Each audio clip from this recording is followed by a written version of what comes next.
Im-sama, un personnage dont on ne sait rien et qui, sous son allure squelettique, dirige l'intégralité du monde de One Piece. Mais plus intriguant encore, le trésor national de Marijois. Gardé dans une salle secrète, conservé par le froid, un chapeau de paille semblable à celui de notre héros. Voilà l'un des mystères les mieux gardés de cet univers. Et si je vous disais qu'aujourd'hui, ce secret est le nôtre? Enfin, c'est ce qu'aimerait nous faire croire cette théorie. Mais avant de commencer, rendons à César ce qui est à César. Ce n'est pas moi qui ai écrit cette théorie, elle a été écrite par Zeldrisky, un tweetos One Piece, qui a bien accepté que je fasse une vidéo sur la théorie.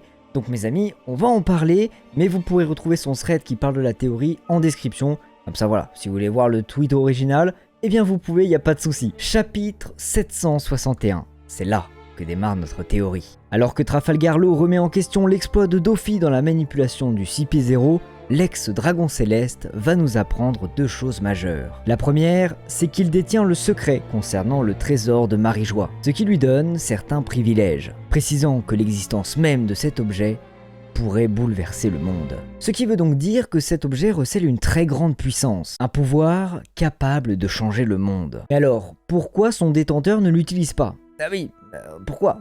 Eh bien c'est là que la deuxième information rentre en compte. Le Joker nous apprend que s'il possédait le pouvoir de l'eau, il pourrait contrôler le trésor à sa guise et alors il pourrait dominer le monde. Et ce pouvoir, c'est justement dans ce chapitre qu'on va en apprendre toute la puissance. Le Ope-Ope no Mi, considéré comme le fruit du démon ultime, est capable de donner la vie éternelle. Doflamingo aurait donc besoin d'une durée de vie illimitée pour contrôler ce fameux trésor. Et c'est justement là-dessus que va se baser une grande partie de la théorie. Le trésor national de Marijois serait nul autre qu'un chapeau de paille magique, capable d'exaucer n'importe lequel de vos vœux en échange d'une partie de votre vitalité. Ce serait donc grâce à ce même chapeau qu'Im-sama domine le monde, et Doflamingo le convoite pour les mêmes raisons. Maintenant, qu'est-ce qui nous dit que ce chapeau est réellement le trésor? Eh bien, absolument rien, en vérité. Mais dans les cases précédant l'apparition de celui-ci, Doflamingo fait encore une fois allusion au trésor alors qu'il est enfermé au fin fond d'Impel Down. Cet enchaînement de planches nous porte donc à croire que le fameux trésor dont parle Doflamingo, eh bien c'est ce chapeau. Le chapeau serait donc lié à la vie de son possesseur. Bon maintenant, pourquoi est-il aussi grand? Peut-être appartenait-il à un géant. Dans l'univers de One Piece, les géants vivent beaucoup plus longtemps que les humains. Le plus vieux connu à ce jour est Jarul, âgé de 400 ans. Mais cela ne fait pas grand sens. Ce sont les Lunaria qui à l'époque habitaient au sommet de Red Line. Ils étaient considérés comme des dieux et tout porte à croire que c'est eux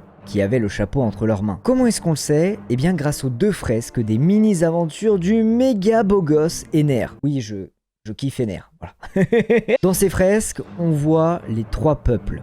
Pilka, Shantia et Scipia quitter la Lune pour descendre habiter sur Terre. Ils sont au nombre de 3, ce qui pourrait donc rappeler les 3 armes antiques. Une arme pour chaque peuple ailé, donc 3 au total. Mais si on regarde attentivement, un 4e personnage apparaît en bas à gauche.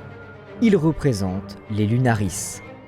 4 peuples, 4 armes antiques. Le bleu représentant Poséidon, le rouge Pluton, le jaune Uranus, le vert, lui, représenterait le chapeau. Et on va donc le surnommer Saturne. Comme ça fait un nom de planète comme les autres. Saturne aurait donc été à l'époque détenu par les Lunaria. Ces derniers étant descendus de la Lune pour habiter en haut de Grand Line, mais ils se sont fait chasser par le gouvernement mondial. Gouvernement qui leur a pris leur chapeau pour pouvoir asseoir leur autorité. D'ailleurs, on sait grâce à Oda lui-même qu'un secret est caché dans le logo de One Piece. Et cette théorie nous propose une solution. En découpant le logo en 4, on voit apparaître 4 morceaux, représentant chacune une des armes antiques, avec le chapeau pour dominer le reste. Bon maintenant revenons-en à une question qu'on s'est posée tout à l'heure. Pourquoi est-il aussi grand?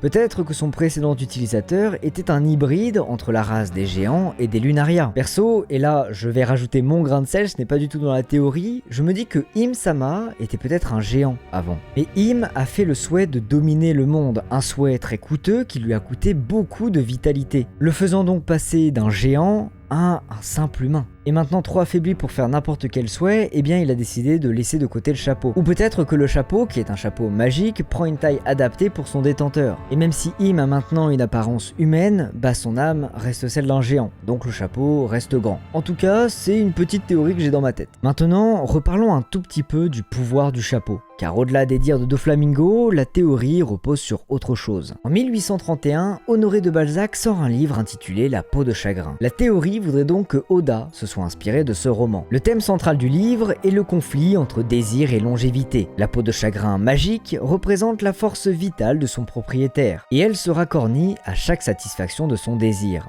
D'autant plus s'il vise à l'accroissement de sa puissance. Ce qui fait donc beaucoup penser au potentiel pouvoir de ce chapeau. D'autant plus que certains passages du livre nous rappellent d'autres éléments de One Piece. Elle parut s'amuser beaucoup en apprenant que la volonté humaine était une force naturelle, semblable à la vapeur. Que dans le monde moral, rien ne résistait à cette puissance quand un homme s'habituait à la concentrer. En maniant la somme, à diriger constamment sur les âmes sa projection même fluidique. Que cet homme pouvait, à son gré, tout modifier relativement à l'humanité, même les lois absolues de la nature. Et honnêtement, ça fait quand même un petit peu penser au Haki des rois. Bref, voilà donc la théorie. Tout ça reste, je vous l'accorde, encore bien mystérieux. Mais honnêtement, je trouvais que la théorie était quand même cool. Elle est simple, efficace, et c'est pour ça que je l'aime. Ça la rend d'autant plus plausible. C'est la première fois que je sortais une vidéo de ce type, et honnêtement, pourquoi pas en refaire. Après, je veux pas devenir le Mont Corbeau, hein. Mais si jamais je trouve une autre théorie que je trouve vraiment cool et vraiment pertinente, écoutez, peut-être que j'en ferai une petite vidéo. Dites-moi dans les commentaires ce que vous avez pensé de celle-ci, et puis peut-être que j'en referai. Bref, on se retrouve dans quelques jours à peine pour la review du prochain chapitre de One Piece qui arrive très bientôt. Et sur ce, c'était Charlie, je vous dis à la prochaine. Allez, tchuss!